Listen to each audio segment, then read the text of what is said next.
So this week I harvested my leeks and my potatoes right from my garden. I'm also a big Better Call Saul fan, and in the latest episode there was an old lady who was talking about her potato leek soup recipe.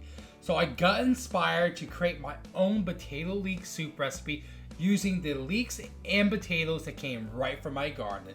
So let's get into this recipe and garden on.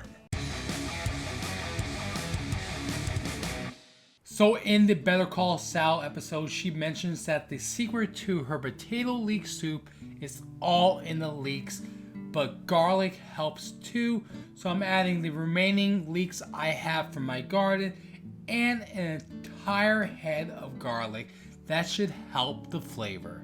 The first step to this recipe is to melt about 8 ounces of butter, but be careful not to burn the butter. You don't want the heat too high. I also added a little bit of olive oil to the butter to add some extra flavor. And then you want to add the garlic and leeks and saute them for about 10 minutes. But be careful not to caramelize the garlic and the leeks. Once the leeks and the garlic have softened, you want to add the potatoes. You want to add about 2 to 3 pounds of potatoes. I also added some chives and some thyme that came right from my garden. And you want to add salt and pepper to taste, and finally about 8 cups of chicken broth.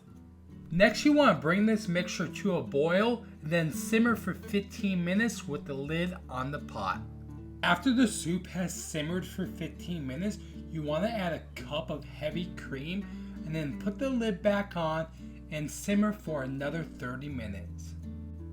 Finally, you want to take a potato masher and smash those potatoes into smaller pieces, and then your soup's all ready to be enjoyed. I hope you guys like this potato leek soup recipe that was inspired by the Better Call Saul mid-season finale.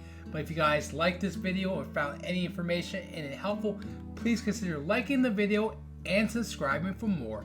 Thanks for watching.